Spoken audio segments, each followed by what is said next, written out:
बड़ी विडंबना है, भारत के इतिहास में भारत के ही वीरों की गाथाएं पढ़ाई नहीं गई, या पढ़ाई भी गई तो कहीं एक छोटी सी कहानी में या किंवदंतियों में। और अगर वहीं देखें तो गांधी जी के बारे में, नेहरू जी के बारे में या मुगलों के बारे में उनको बहुत महान बताया गया, ओवर गॉडेस फिगर बताया गया। ये कहानी है अद्भुत शौर्य और वीरता की, और एक ऐसे राजा की जिनके रहते हुए औरंगजेब उत्तर भारत में जजिया नहीं लगा सका और मंदिरों को नष्ट नहीं कर सका। पूरी कहानी सुनना कि कैसे एक रानी के बलिदान से पैदा हुई आग और एक राजा की तलवार से लड़ी गई जंग पूरे मुगल सल्तनत को हिला के रख देती है। चुंडावत मागी सेनानी सिर काट देती हो छत्रानी। सुना होगा आपने, ये राजस्थान में लगभग सभी लोगों ने सुना होगा। इतिहास से तलवारों से नहीं लिखा जाता, कभी कभी एक औरत के बलिदान से भी लिखा जाता है। जब हाड़ी रानी ने अपनी जिंदगी नहीं, अपना सर राजपूती आन के लिए चढ़ा दिया, तब उस पल एक पूरी नस्ल को लड़ना सिखा दिया, और फिर वही आग महाराजा जसवंत सिंह राठौड़ के खून में चल उठी। और धन्य है ऐसी वीर शिरोमणि भारतीय नारियां। नमन है भारतवर्ष के सच्चे वीरों वीरांगनाओं को, जिन्होंने खुद से पहले अपने सनातनी संस्कृति को बचाए रखा। ये पूरी कहानी आप सुनिएगा, आपको एक अलग पहलू जानने को मिलेगा कि कैसे हिंदुस्तानी राजाओं ने औरंगजेब से बचाया था, कैसे औरंगजेब को घुटने पे लाया था। तो इस कहानी को शुरू करने से पहले मैं थोड़ा सा आपको औरंगजेब के बारे में बताऊंगा। औरंगजेब शाहजहां का बेटा था। उसके 4 बेटे थे शाहजहां के, दारा, शाह शुजा, मुराद और औरंगजेब। शाहजहां जब बूढ़ा हो गया तो उन्होंने अपने चारों बेटों को अलग अलग छोटे छोटे राजगद्दियां दे दी, जिसमें दारा उसका सबसे प्रिय था। तो उसने राजा बनाने की सोचा, मेन राजधानी के अपने। लेकिन मुगलों में हमेशा ऐसा होता आया है कि जो बेटे होते हैं वो आपस में लड़ते हैं, जो जिंदा रहता है वो राजा बनता है। फिर ऐसा होता है कि चारों बेटे आपस में लड़ते हैं, जिसमें शुजा और दारा के बीच में लड़ाई होती है। लेकिन शाहजहां उसमें जिंदा था, तो शाहजहां ने दारा का साथ लेके सारे राजाओं को एक करके दारा को हरा दिया। तो दारा वहां से फिर भाग गया, माफ कीजिएगा, शुजा को हरा दिया। शुजा फिर वहां से बंगाल भाग गया। फिर औरंगजेब जो था वो थोड़ा सा चालाक था। उसने मुराद को थोड़ा बढ़ाया चढ़ाया कि सबसे योग्य आप हैं, आपको राजा बनना चाहिए। फिर औरंगजेब और ये मुराद, ये दोनों आते हैं डेक्कन से, और यहाँ से क्या कहते हैं, औरंगजेब उसमें साउथ में था और ये गुजरात में थे मुराद। ये दोनों चलते हैं दिल्ली की तरफ, आगरा की तरफ। पीछे पड़ता है मालवा, वहाँ पे वो लोग रुकते हैं। और जहाँ पे शाहजहां ने जसवंत सिंह जी को भेजा था, जसवंत सिंह उस समय सबसे पावरफुल सूबेदार थे। तो औरंगजेब जानता था कि इनसे जीतना नामुमकिन है। तो उनसे जब मिले तो ये बोलता है औरंगजेब कि मैं अपने बाप से मिलने जा रहा हूँ, बीमार है इसलिए। जसवंत सिंह बोलते हैं, समझदार हो बहुत ज़्यादा, तो वो कहते हैं कि 1 लाख की सेना लेके आप लोग उनसे क्या मिलने जा रहे हो। फिर औरंगजेब जानता था कि अभी डायरेक्ट फाइट इनसे कर नहीं सकते, तो एक काम करता है, वो रुकता है वहाँ पे कुछ दिन।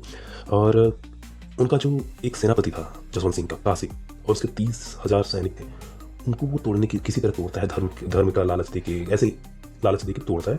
फिर युद्ध होता है जसवंत सिंह से, जिसमें जसवंत सिंह बहुत बहादुरी से लड़ते हैं। उनके मतलब कि 30,000 सैनिक जानते, जब 30,000 सैनिक उधर जाते हैं तो आपके 30,000 सैनिक खत्म होते हैं, लेकिन दुश्मनों के पड़ते हैं। फिर उसके बाद आपकी तकनीकी, आपका जो टैक्टिक्स है, आपका सारी चीज़ें, रणनीति सब लेके जाते हैं उधर। फिर जसवंत सिंह लड़े, और जसवंत सिंह बिल्कुल नहीं चाहते थे कि पीछे हटें, लेकिन उनके जो मंत्री कहेंगे या सिपह सलार थे, उन्होंने जबरदस्ती उनको पीछे कहा कि क्यों लड़ रहे हो, ये बाप बेटों की लड़ाइयाँ हैं, भाई भाई की लड़ाई, मुगलों की लड़ाई है, उसमें हम क्यों लड़ रहे हैं। फिर वहाँ से वो वापस आते हैं, औरंगजेब वो जीत गया। फिर उसके बाद वो आगरा गया, मुराद को गलती से तहखाने में लेकर मतलब उनको हलाल कर दिया। फिर उसके बाद उसने जो दारा जो था शाहजहां का सबसे प्यारा बेटा, शाहजहां को बंदी बना के वो ताजमहल के सामने रख दिया, जहाँ ताजमहल दिखता रहता था, और वो उसी तहखाने में बंद थे शाहजहां भी। फिर उसके बाद दारा का सिर काटा इसने, और अपने सैनिकों से बोला कि ये उनको तब देना, मेरे पापा को, शाहजहां को, जब खाना खा रहे हो, उनका सिर भेंट के रूप में। तो जब शाहजहां ने उसको देखा तो उससे उल्टी होने लगी, और लगभग 1 वीक तक कुछ खाना नहीं खाया, 1 सप्ताह तक खाना नहीं खाया शाहजहां ने वही कहा था कि धन्य है हिंदू लोग, सनातनी लोग, जो अपने मरे हुए बाप को भी अन्नदान करते हैं पितृपक्ष में, और यहाँ पे अपने जिंदा बाप को कुछ नहीं, पानी नहीं पूछ रहा है। वैसे हमारी संस्कृति है। अब उस कहानी का मेन पार्ट शुरू करते हैं जसवंत सिंह के बारे में। हमने मुगलों के बारे में थोड़ा बहुत जान लिया कि क्या था उनका सीन। अब कहानी शुरू करते हैं जिनके बारे में पूरी स्टोरी है, जसवंत सिंह जी के बारे में। जसवंत सिंह जोधपुर आ गए, औरंग ने उन्हें अपना आर्मी चीफ, सेनापति, मुख्य सेनापति बना दिया। सबसे बड़ा पोस्ट होता है ये वैसे। औरंगजेब ये जानता था कि जसवंत सिंह का जो थिंकिंग है, जो थॉट है, वो उनसे नहीं मिलता, लेकिन फिर भी वो कुछ कर नहीं सकता था क्योंकि वो सबसे पावरफुल थे। फिर भी जसवंत सिंह उनको जोधपुर की गद्दी देता है, वहां पे वो रहते हैं।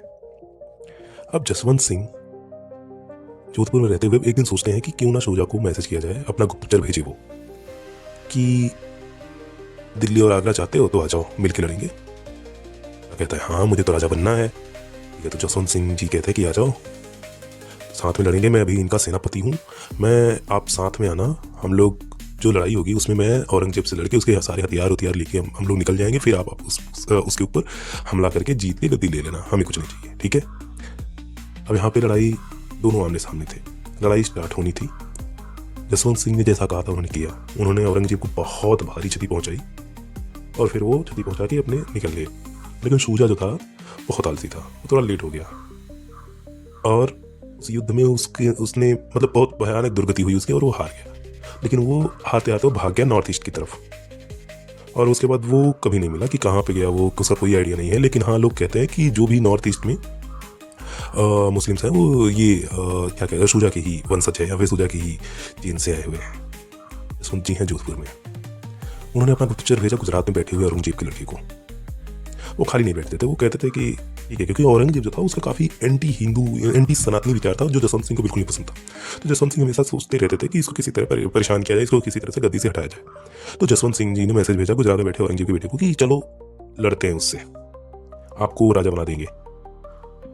अभी औरंगजेब को ये बात पता चली, औरंगजेब ने बहुत कहते हैं हम्बली रिक्वेस्ट किया, क्या कर रहे हो मालिक, आप हमसे कहते हैं हम आपको गुजरात भी दे देते, आप हमारे ही खिलाफ क्यों कर रहे हैं, आप तो हमारे मुख्य सेनापति हैं, फिर भी ऐसा कर रहे हैं।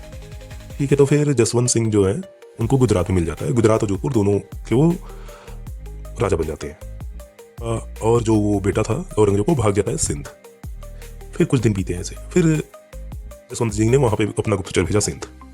क्यों भाई लड़ना चाहते हो, अभी गद्दी चाहिए, क्योंकि योग्य हो आप आ जाओ, गद्दी ले लो, हम आपके साथ लड़ेंगे। लेकिन हाँ, इस बार मेरी शर्त यह है कि अकेले मत आना, क्योंकि आपकी सेना है 10,000 की और औरंगजेब की है 1,00,000 सवा लाख की, वो भी अपने गढ़ में, तो फिर आप जीत नहीं पाओगे। तो आते टाइम जो भी संधियां करके लाना, कुछ राजा अपने साथ मिला के लाना, जिसमें से सबसे मेन राजा जो थे हिंदू सम्राट राज सिंह जी थे। तो कहते जब ये औरंगजेब का लड़का इधर से आ रहा था तो उन्होंने राज सिंह से मिला, अपनी पगड़ी नीचे रख के बोला कि मुगलिया सल्तनत जो है आप ही हिंदवी सम्राट आप ही बचा सकते हैं और औरंगजेब को डिथ्रोन कर सकते हैं।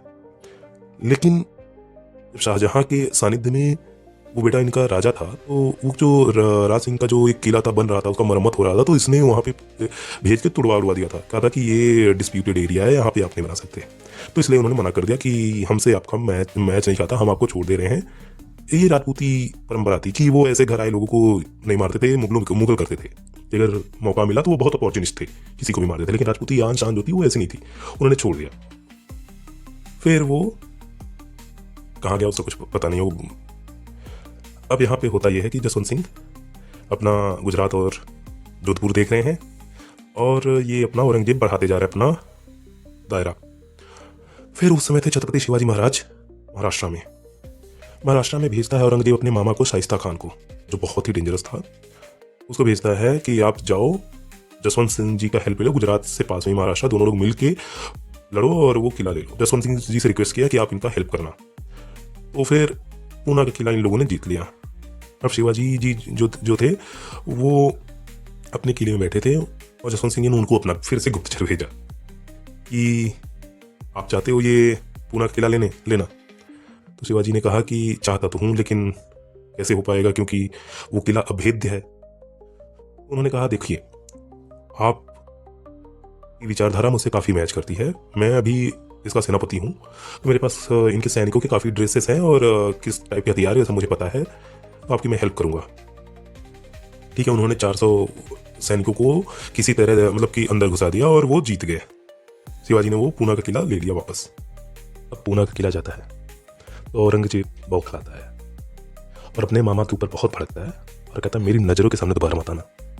वो भी वहाँ से भाग के बंगाल जा बैठा और कहते हैं कि वहीं पे शाइस्ता की मौत होती है बंगाल में और कोई उसे नहीं जानता कि कब क्या हुआ। अब औरंगजेब